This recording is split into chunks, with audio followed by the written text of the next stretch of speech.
Ketua DPRD Kota Bekasi, Insinyur Haji Chairoman Juwono Putro, menghadiri kegiatan Musrenbang atau Musyawarah Perencanaan Pembangunan Tingkat Kecamatan Pondok Gede dalam rangka penyusunan Rencana Kerja Pemerintah Daerah atau RKPD Kota Bekasi tahun 2023 pada Kamis 17 Februari tahun 2022.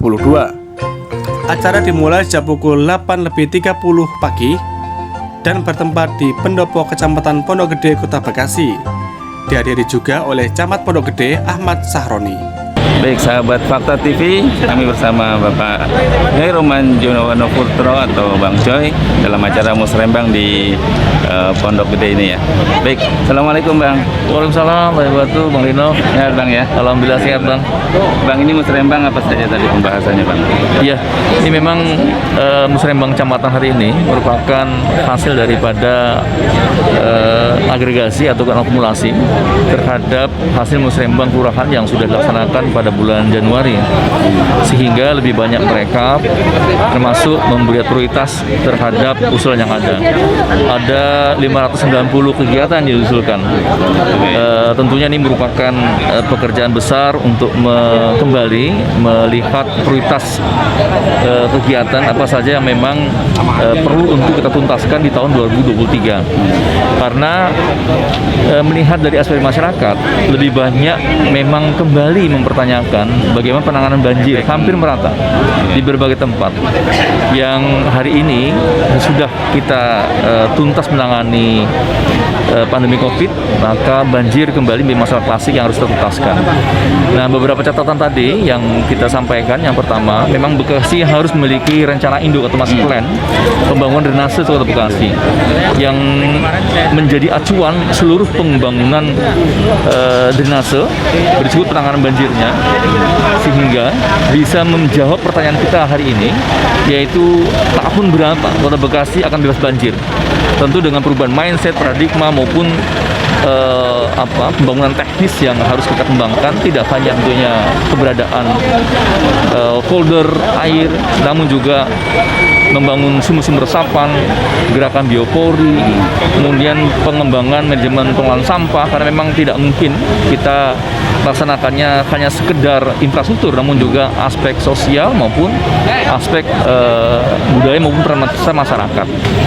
Itu yang pertama. Yang kedua, tadi juga mempertanyakan bagaimana keseriusan pemerintah kota dalam membangun, memberdayakan pemuda. Ini menjadi catatan kita, karena memang pemuda hari ini mereka membutuhkan tempat penyaluran aspirasi mereka, dan ini kita sinkronkan dengan pembentukan komite ekonomi kreatif yang menjadi salah satu sarana, instrumen untuk menyalurkan potensi pemuda dalam hal kreativitas mereka di bidang ekonomi. Itu sudah terbentuk belum? Sudah kemarin di launching, dan tinggal masalahnya sudah ada yang dibutuhkan itu bukan hanya terpusat di mana, di kota, tapi adalah nanti beberapa kreatif hub ataupun kreatif corner atau co-working space yang memang harus dibangun di masing-masing kecamatan atau kelurahan, sehingga suasana kreativitas itu memang harus dibangun ekosistemnya di Kota Bekasi secara kuat. Dan ini membutuhkan instrumen, tidak hanya komite, namun juga tadi tempat-tempat berkumpulan muda yang menyebabkan mereka itu kondusif untuk melakukan aktivitas, baik kreativitas dalam hal seni budaya, handicraft atau kerajinan tangan, mungkin ekonomi digital yang sekarang juga mulai muncul, berbagai aplikasi-aplikasi yang memperbankan yang menjadi kreativitas fintech yang kita butuhkan dalam mendorong ekonomi digital. Tempatnya bukan sudah ada Pak di Multiguna itu Pak ya? Iya, itu kan baru satu tempat. Tapi pertanyaannya bagaimana mengembangkannya itu? Mungkin tempat itu sebagai tempat untuk melakukan diklatnya, tapi tempat yang aktual harus mereka lakukan di masing-masing kelurahan kecamatan. Itu yang saya katakan perlu difasilitasi. Kreatif hub atau kreatif corner ya, atau co-working space yang memang levelnya di tingkat kecamatan kelurahan akan perlu dibangun. Gitu. Baik, terima kasih. Iya, Pak. Mungkin demikian, terima kasih. Semoga Musrembang kali ini bisa menuntaskan perwujudan visi misi Kota Bekasi yang cerdas, kreatif, maju serta eksak.